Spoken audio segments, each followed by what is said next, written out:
দুর্গাপূজা ঘিরে ময়মনসিংহে ১৪টি কারখানায় দিনরাত কাজ করে প্রতিমা গড়ছে কারিগররা।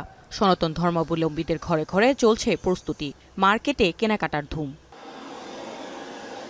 জেলায় এবার ৭৮১টি পূজা মণ্ডপে আয়োজন করা হচ্ছে দুর্গোৎসবের। এর মধ্যে সিটি কর্পোরেশনে রয়েছে ৮৮টি মণ্ডপ। শান্তিপূর্ণভাবে উৎসব উদযাপনের ব্যাপক নিরাপত্তা ব্যবস্থা নিয়েছে আইনশৃঙ্খলা বাহিনী।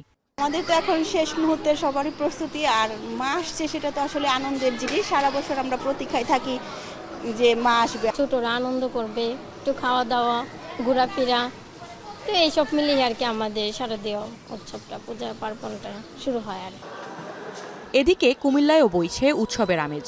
মহালয়ার পর থেকে শুরু হয়েছে আনুষ্ঠানিকতা। আগামী ২৯ সেপ্টেম্বর মহাষষ্ঠীর মধ্য দিয়ে শুরু হবে দুর্গোৎসবের মূল আয়োজন। এবার জেলার ৮১২টি মণ্ডপে হবে পূজা।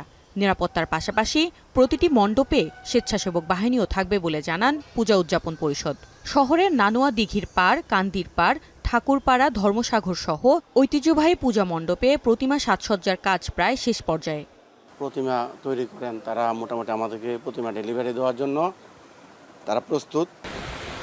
অন্যদিকে মাগুরায় দুর্গোৎসব ঘিরে জমে উঠেছে কেনাকাটা। সকাল থেকে রাত পর্যন্ত শপিং মলে উপচে পড়া ভিড় ক্রেতাদের।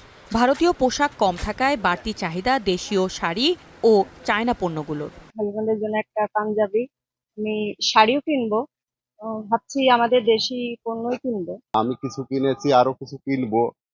দামও মোটামুটি সাধ্যের ভিতরই আছে। এবার দেশীয় জিনিসের চাহিদা বেশি, ইন্ডিয়ান জিনিস পরিমাণ এবার কম, কিন্তু কাস্টমারের খুব পছন্দ দেশীয় পণ্য। দুর্গাপূজাকে সামনে রেখে প্রতিমা সাজসজ্জা থেকে শুরু করে কেনাকাটায় জমে উঠেছে উৎসবের আমেজ। সুরাই আক্তার, এখন।